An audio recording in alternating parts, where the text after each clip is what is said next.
Hello বন্ধুরা, তোমরা সবাই কেমন আছো? দেখো আজকে আঁকবো দৃশ্য। আকাশ করে নিলাম, এবার ত্রিভুজ এবং চতুর্ভুজ দিয়ে একটা বাড়ি করে নিচ্ছি। বাড়ির পাশে একটা গাছ, একটা বাড়ি, একটা গাছ, দুইটা লম্বা দাগ দিয়ে ভি এর মতো করে দিয়ে আস্তে আস্তে গাছটা আমরা করে নিলাম। এবং আকাশটা খুব কাছে হওয়ায় আকাশের কিছু অংশ মুছে আকাশটা একটু দূরে করে দিলাম। এবার একটা দরজা করে নিলাম। বাড়ির দরজা দেখা যাচ্ছে, পেছনের গাছগুলো দেখা যাচ্ছে অনেক দূরে।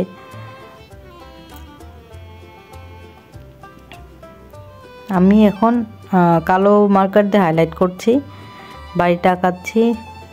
বাড়িতে একটা দরজা এবং বারান্দাটা, দূরের যে গাছগুলো দেখা যাচ্ছে সেগুলো সবটাই আমি কালো কালার দিয়ে হাইলাইট করে নিচ্ছি, যাতে আমার দেখতে ভালো লাগে ড্রয়িংটা এবং পরে আর কি সুবিধা হয় বুঝতেও যে কোথায় কি। সেজন্য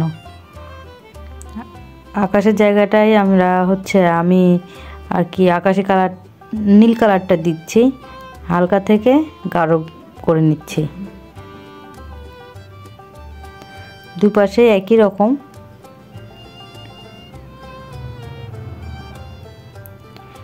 আর এবার নিচের দিকটায় দিব আকাশি কালার, যেন দূর থেকে আকাশটা হালকা কালার লাগে, হালকা দেখা যায়, সেজন্য অনেক লাইট করে আকাশি কালারটা দিচ্ছি।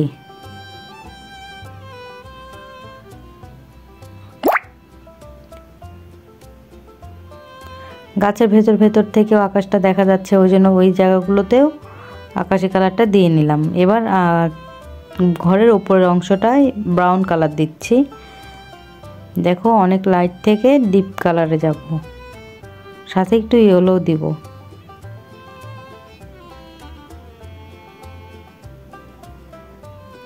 ইয়েলো দেওয়াতে কালারটা একটু চেঞ্জ হয়েছে। এবার অনেক হালকা করে ঘরের যে নিচের অংশটুকু রয়েছে সেখানে অরেঞ্জ কালার দিচ্ছি। প্রথমে হালকা করে কালার দিব। এবার বারান্দাটা করে নিচ্ছি, এখানে ব্রাউন কালারটা ডিপ করে দিচ্ছি।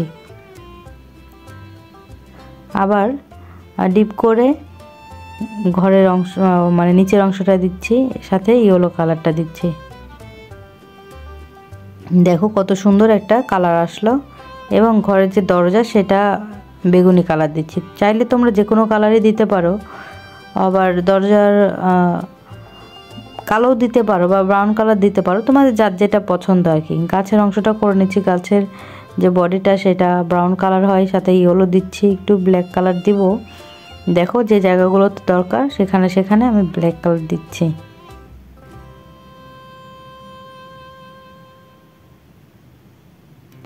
এখানে আমি আমার পছন্দ মতো রং ইউজ করছি আর কি, যখন যেটা প্রয়োজন হচ্ছে। কখনো উড কালার, কখনো ডায়মন্ড কালার, কখনো মার্কার, যখন যেটা আমার ভালো লাগে আমি তখন সেটা ইউজ করি আর কি। তোমাদের যে কালার কমফোর্ট তোমরা সেই কালারটা দিয়েই কাজ করবে।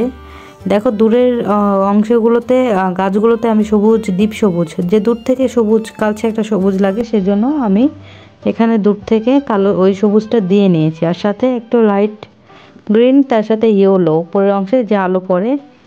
এবার যে দূর থেকে যে মাঠ দেখা যাচ্ছে সেখানে কালার দিচ্ছি। দেখো সবুজের সাথে হালকা সবুজ, তার সাথে হলুদ কালার দিব।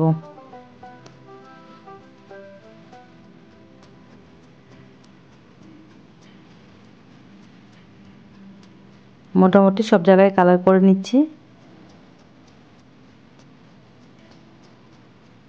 এবার কিছু জায়গায় ব্রাউন কালার দিচ্ছি, যে একটু মাটি দেখা যাচ্ছে বা একটু মেরে ভাবটা থাকছে, সেজন্য আমি এখানে ব্রাউন কালার দিয়েছি। এবার গাছের পাশে কিছু ঘাস দেখা যাচ্ছে বা কিছু গাছ বের হয়েছে এমন দেখা যাচ্ছে, ওই জন্য আমি এখানে সবুজ কিছু ঘাসের মতো আর কি পাতা দিয়ে নিলাম। দেখো এবার নীল কালারটা দিচ্ছি। জানোই তোমরা নীলের সাথে সবুজের সাথে নীল মিক্সড করলে আর ডিপ একটা যে কালচে সবুজ সেটা আসে, সেটা তোমাদের আগে ক্লাসেও আমি দেখিয়ে দিয়েছি এবং বলেও দিয়েছি। এবার গাছের নিচের অংশটা করে নিচ্ছি, পাতার যে অংশ ভেতরে, সে জায়গাটা তো অনেক অন্ধকার থাকে, আর গাছের উপর দিকটায় অনেক লাইট পড়ে, সূর্যের আলো পড়ে, সেই জায়গাটা লাইট হয়, সেই জায়গায় আমি ইয়েলো কালার দিচ্ছি এবং লাইট গ্রিনটা দিচ্ছি এবং সবুজটাও দিচ্ছি, যে একটা গাছের যে কালার সামঞ্জস্যতাটাও তো হচ্ছে থাকতে হবে, সেই জন্য। Thank you for watching.